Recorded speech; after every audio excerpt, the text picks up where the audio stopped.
오늘 테슬라에서는 전반적인 시장의 상승에 힘입어 동반 상승세를 기록했습니다. 특히 시가총액 상위 기업들 중에서도 상대적으로 높은 상승을 보여주었습니다. 어제 일론 머스크는 무감독 FSD를 달성하기 위해 약 100억 마일의 주행 데이터가 필요하다는 구체적인 신규 수치를 제시했습니다. 이는 현실의 복잡성, 이른바 롱테일의 문제를 해결하기 위한 데이터의 임계점을 명확히 한 것입니다. 동시에 이런 복잡한 현실의 문제를 해결하기 위해서는 100억 마일이 필요한데 테슬라를 제외한 그 어떤 기업도 이와 비슷한 수치의 데이터도 가지고 있지 못한 상황입니다. 이 수치를 통해서 테슬라의 무감독 FSD가 시작될 수 있는 시기가 조금은 늦춰지었을 지언정 여전히 테슬라가 가지고 있는 자율주행 능력과 다른 기업 사이의 격차가 엄청나게 크다는 것을 더욱더 강조하는 내용이 되기도 합니다. 분명 무감독 FSD가 시작될 수 있는 시기가 조금 조정된 것은 아쉬운 일이지만 이 시기 조정에 매몰될 필요는 없습니다. 오늘 또 테슬라가 이 거대한 미래를 현실로 바꾸기 위해 얼마나 착실하게 움직이고 있는지 그 구체적인 정황들을 살펴보겠습니다. 테슬라가 준비 중인 이러한 전략적 행보, 그리고 경쟁사들과 개를 달리하는 테슬라만의 근본적인 접근 방식에 대해 정리하겠습니다.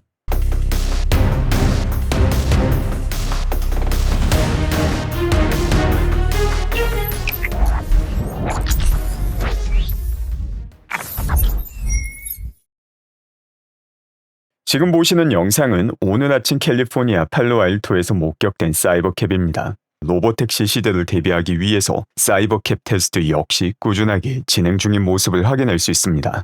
지금 내용은 구글 키워드 트렌드를 통해서 확인할 수 있는 테슬라 FSD와 로보택시에 대한 전 세계 관심도입니다. 이를 보게 되면 작년 12월 17일, 18일 FSD와 관련된 관심도가 피크를 찍고 최근 들어 꾸준하게 내려가는 모습을 보여주고 있습니다. 로보택시 역시 비슷한 트렌드를 보여주는데 이는 보통 12월 말 대부분의 사람들이 연휴를 즐기고 또 일론 머스크가 처음에 약속했던 무감독 로보택시 서비스가 작년 말이었기 때문에 이때 피크를 찍고 최근 들어 관심도가 조금 줄어드는 모습을 보여주는 것으로 해석됩니다. 하지만 이런 관심도와 무관하게 테슬라는 오늘 또 무감독 로보택시 테스트를 진행하고 있습니다. 이 테스트 내용을 보게 되면 안전 요원이 존재하지 않는 로보택시 모델 Y가 목격이 되는데 이 모델 Y 같은 경우 앞서 안전 요원이 존재하는 모델 YT를 따라가고 있는 모습입니다. 이는 분명 조심스러운 형태의 무감독 로보택시 테스트인데 중요한 것은 이런 테스트를 통해서 무감독 로보택시의 안전성을 입증할 수 있는 데이터 자체를 모을 수 있고 또한 만에 하나 문제가 생긴다 하더라도 문제가 생기는 구간의 데이터를 훨씬 더 안전하게 수집할 수 있는 전략입니다. 테슬라의 자율주행을 볼 때 항상 기억해야 되는 것은 1년 전 테슬라의 자율주행과 지금 테슬라의 자율주행이 얼마나 크게 다른지를 기억할 필요가 있습니다. 현재 테슬라의 FSD만으로도 평균 운전자보다 더 뛰어난 수준이지만 우리가 기억해야 되는 것은 미국에서만 1년에 4만 명 이상의 사람이 교통사고로 사망한다는 것입니다. 그리고 이 교통사고로 사망하는 이유가 사람이 운전을 하기 때문입니다. 사람보다 더 운전을 잘한다 하더라도 사고가 나지 않는다는 것을 의미하지 않으며 이것 때문에 단순히 사람보다 운전을 잘하는 정도가 아니라 10배, 100배, 1000배 이상 잘하는 자율주행을 앞으로도 꾸준하게 지속적으로 개발하게 된다는 점입니다. 그리고 이 개발 과정에서 노이즈를 최소화시키고 큰 문제가 발생하지 않는 방법으로 안전성 검증에 필요한 데이터를 수집하며 발전을 시켜 나가는 것은 아주 현명한 전략적 선택이 됩니다. 지금 영상이 현재 테슬라의 FSD가 얼마나 안전한지를 보여줍니다. 도로에서 갑자기 사슴이 나오지만 이 찰나의 순간을 포착해서 완벽하게 브레이크를 밟으며 사슴의 목숨도 구하고 운전자의 안전도 지키는 모습입니다. 저 같은 경우도 캐나다에 거주하기 때문에 여름에 고속도로를 가면 사슴과 사고가 나서 거의 반파된 차량을 매년 몇 번씩 보곤 합니다. 사람이라면 거의 반응이 불가능한 일인데 테슬라의 FSD는 이마저도 반응해서 큰 사고가 나지 않게 도와주는 모습입니다. 그 밖에 테슬라의 자율주행 능력을 잘 보여주는 내용이자 운명의 아이러니를 한눈에 볼 수 있는 내용입니다. 작년 마지막 날인 12월 31일 아쇼크는 최초로 FSD를 사용하여 개입 없이 10,000마일을 주행한 사람을 소개합니다. 그런데 놀랍게도 이 주인공인 데이빗 모스 같은 경우 라이다 영업사원인 것으로 밝혀졌습니다. 라이다를 판매하는 기업 같은 경우 자율주행에 라이다가 필수적이라고 이야기하는 경우가 많은데 바로 그 영업사원이 최초로 미국에서 10,000마일 자율주행을 통해서 대륙 횡단에 성공한 것입니다. 이 주인공인 데이비드 씨가 정말 라이다 영업사원인지 아쇼코도 궁금해서 직접 물어보는데 거기에 대해서 데이비드 씨는 이게 사실이다라고 밝힙니다. 일론 머스크가 좋아하는 말 중 하나가 운명은 아이러니를 사랑한다인데 그 아이러니를 다시금 볼 수 있습니다. 그리고 지금 보시는 영상이 테슬라의 자율주행이 현실 세계의 롱테일을 얼마나 많이 잡았는지를 잘 보여주고 있습니다. 상당한 좁은 길에서 옆에 사이클리스트가 있음에도 불구하고 아주 안전하게 옆으로 적절한 속도로 추월해서 가는 모습을 보여줍니다. 현존하는 자율주행 중 이런 모습을 보여줄 수 있는 자율주행은 테슬라의 FSD가 유일합니다. 다른 기업의 자율주행은 테슬라 수준의 정밀도를 갖추고 있지 못하기 때문에 최대한 안전한 선택을 하며 사이클리스트 속도에 맞춰서 운전하거나 웨이모라면 원격 조정을 연결해서 문제를 해결하였을 겁니다. 하지만 방대한 현실 세계 엣지 케이스를 바탕으로 만들어진 테슬라의 자율주행은 이마저도 스스로 해결하는 모습을 보여줍니다. 이처럼 테슬라의 자율주행 성능은 더 이상 논란이 불필요한 자율주행 소프트웨어 원탑의 지위를 차지하고 있습니다. 사실 2등과 비교가 불가능할 정도의 차이, 5년 이상의 격차를 가지고 있는 게 테슬라의 FSD입니다. 그리고 이 FSD를 기반으로 운영되는 게 테슬라의 로보택시 서비스입니다. 오늘 확인된 테슬라의 머신러닝 엔지니어 채용 공고를 보게 되면 신속하게 확장 가능한 방식으로 로보택시의 주행 시작 및 종료 동작을 견고하게 처리하기 위한 신기술을 개발하고자 한다는 걸 볼 수 있습니다. 여기서 두 가지 주요 포인트가 있습니다. 첫 번째가 바로 신속하고 확장 가능한 방식이라는 게 중요한 포인트이고, 두 번째가 로보택시 전용 기술을 개발하고 있다는 것입니다. 우리가 일반적으로 사용하는 자동차의 FSD와 로보택시에 사용되는 FSD의 가장 큰 차이점은 손님을 픽업할 때와 손님이 내릴 때입니다. 바로 이 부분에 특화되어 있는 기술을 개발하기 위해 엔지니어를 채용하고 있다는 것 역시 시간이 조금 늦어질지언정 테슬라가 준비하고 있는 대규모 로보택시 확장은 예정대로 그리고 착실히 진행 중이라는 의미가 됩니다. 이와 함께 로보택시 서비스를 신속한 확장 수준이 아닌 폭발적인 확장으로 이끌어주는 기술이 사이버캣 생산 기술이 됩니다. 그리고 오늘 확인된 채용 공고 중 하나가 사이버캡 조립 공정 최적화를 위한 엔지니어링 테크니션 채용입니다. 벌써 대량 생산이 가능한 모델 Y를 통해서 로보택시를 시작하고 기존 차량 원가보다 극단적으로 원가가 낮은 사이버캡을 통해서 미국뿐만 아니라 전 세계 교통 시스템을 바꿀 준비를 테슬라는 착실히 하고 있습니다. 그리고 벌써 테슬라의 FSD가 다양한 형태로 활용되고 있습니다. 지금 보시는 영상은 일론의 또 다른 회사인 보링 컴퍼니가 건설한 라스베이거스 터널입니다. 이 터널에서 FSD를 사용하여서 다양한 사람들이 이동을 할 수 있는 서비스를 벌써 제공하고 있는데, 오늘 보링 컴퍼니에서는 이 터널과 관련된 구체적인 계획을 발표합니다. 현재 진행되고 있는 1단계에서는 테슬라의 FSD가 보링 컴퍼니의 터널을 활용하여 공항에서 기존 루프 스테이션으로 이동하는 서비스가 진행 중입니다. 그런데 이 터널은 매일마다 확장되고 있으며 최종적으로는 라스베이거스 지역 대부분을 보링 컴퍼니 터널을 통해서 이동할 수 있게 됩니다. 이를 통해 극심한 도심 정체를 피할 수 있으며 FSD를 통해 이동하는 동안 차량 안에서 원하는 엔터테인먼트를 즐기며 이동할 수 있게 됩니다.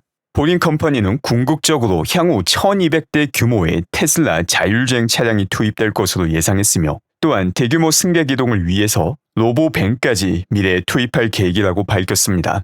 벌써 복잡한 도심에서도 상당 수준의 롱테일을 잡은 테슬라 자율주행이기 때문에 보링 컴퍼니 터널 안에서 자율주행 사용은 난이도가 훨씬 더 떨어지는 일이 됩니다. 터널이 건설되기만 한다면 지금 수준의 FSD로도 바로 활용될 수 있으며 보링 컴퍼니와 테슬라의 자율주행 시너지 역시 앞으로 중요도는 점점 더 커지게 될 것입니다.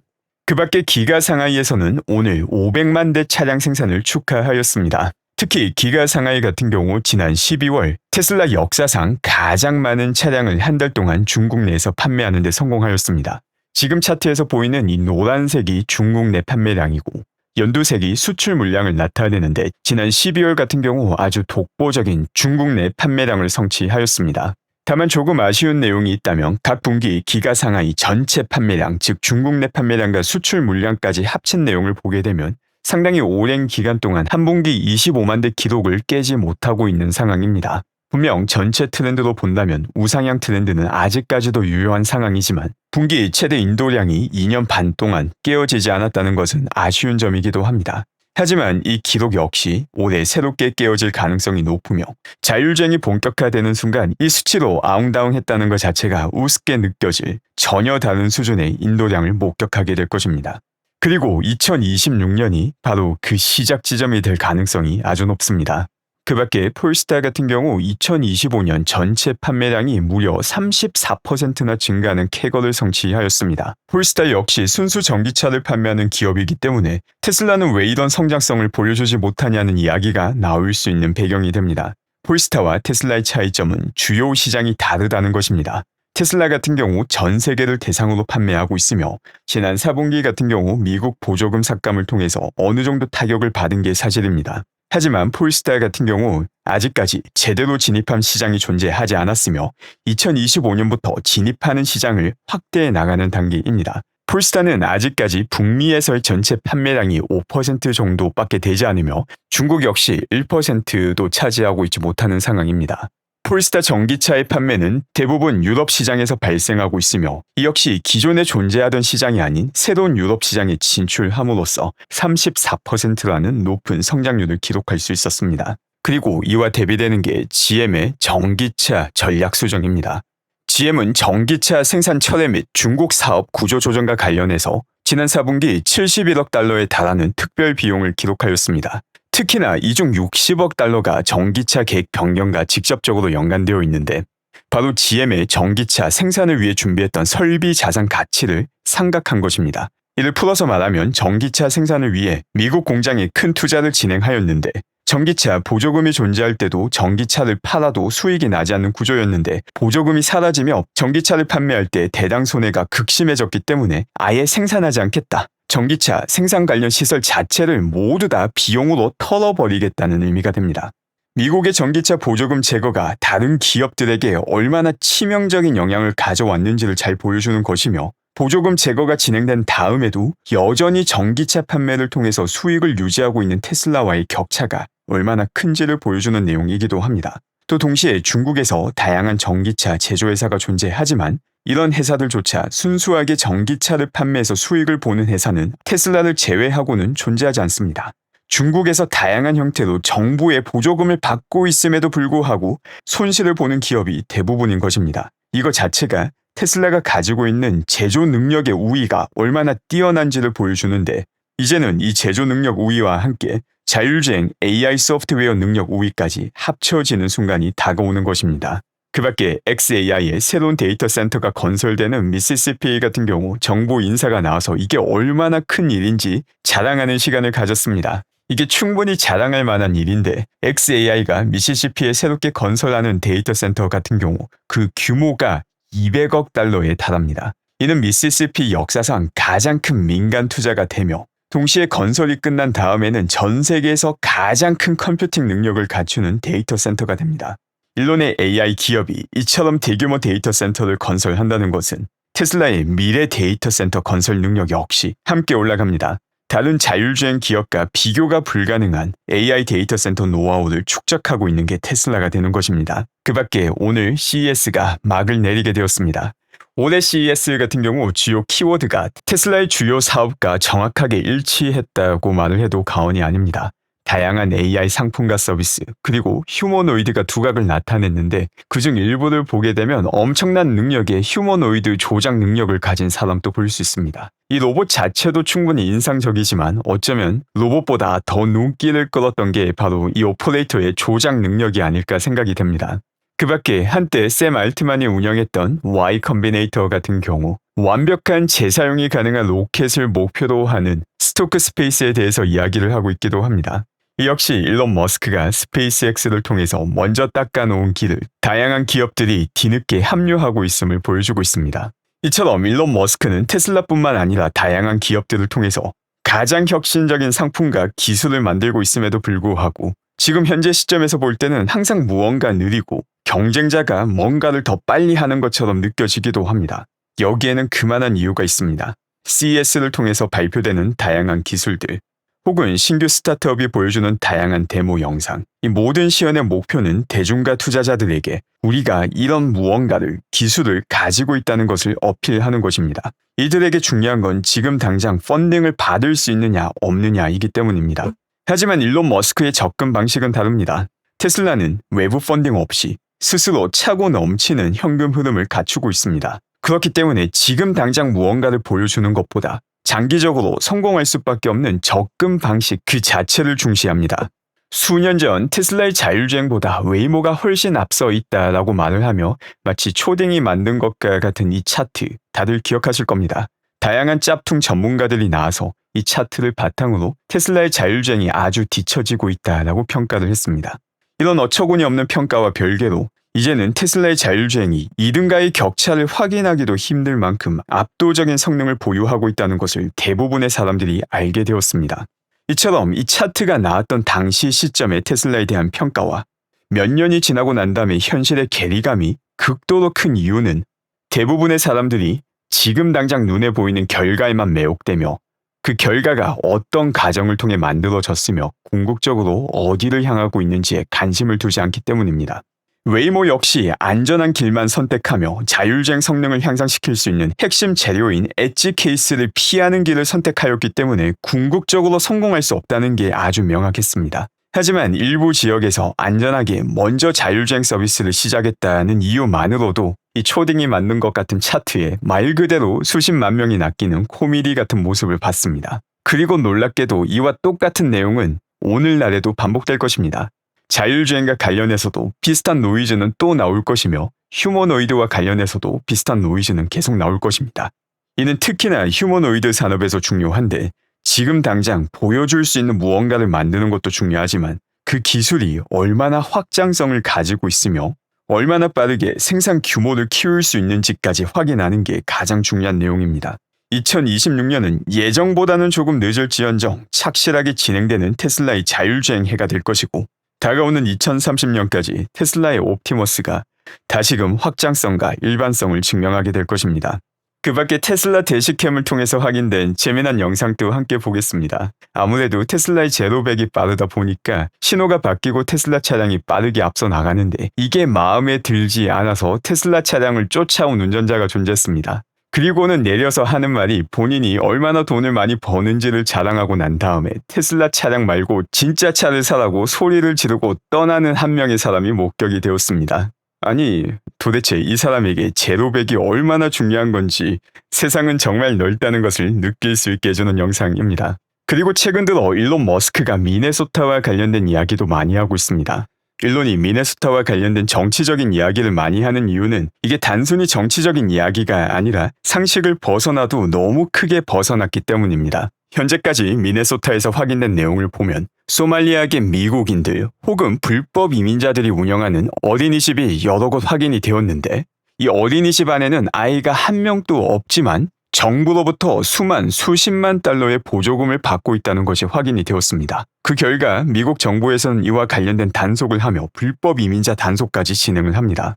그리고 이런 불법 이민을 단속하는 이민 단속국에 반대하는 시위가 미네소타에서 벌어지고 있습니다. 지금 보시는 영상이 불법을 막기 위해 투입된 이민 단속국에 반대하는 시위에 참여한 시위자입니다. Do you have a job? Shame! I'm getting paid right now! Shame! Shame! Shame! 부끄러운 줄 알아라 라는 구호를 외치고 있는데 리포터가 직업이 있냐고 질문을 하니 지금 돈 벌고 있다는 아주 완벽한 답변을 합니다. 리포터 역시 하나의 코미디 같은 장면을 확보해서 아주 만족스러워하며 따봉을 날리는 모습을 볼 수 있습니다. 재미난 점은 수십억 달러의 정부 돈을 빼가는 사기가 벌어지고 있음에도 불구하고 일론 머스크의 X가 아니면 이를 제대로 접할 수 있는 곳이 없다는 점입니다. 일론 머스크의 트위터 인수 당시 이 세상에 존재하는 온갖 욕은 다 먹었지만 지금 이 시점에서 돌이켜보니 미국 국가를 살리는 역할을 하고 있음을 볼 수 있습니다. 지금 당장은 일론이 틀린 것처럼 보일 수 있지만 조금만 시간이 지나고 나면 그 내용조차 일론이 맞았구나라고 이야기하는 똑같은 패턴은 미래에도 반복될 것입니다. 오늘 준비한 소식은 여기까지입니다. 아직 구독하지 않으신 분들 중 테슬라에 대한 단순한 가십거리가 아닌 가장 정확하고 깊이 있는 정보를 꾸준히 얻고자 하신다면 구독과 알람 설정을 부탁드립니다. 오늘도 건강하고 행복한 하루 되시기 바랍니다.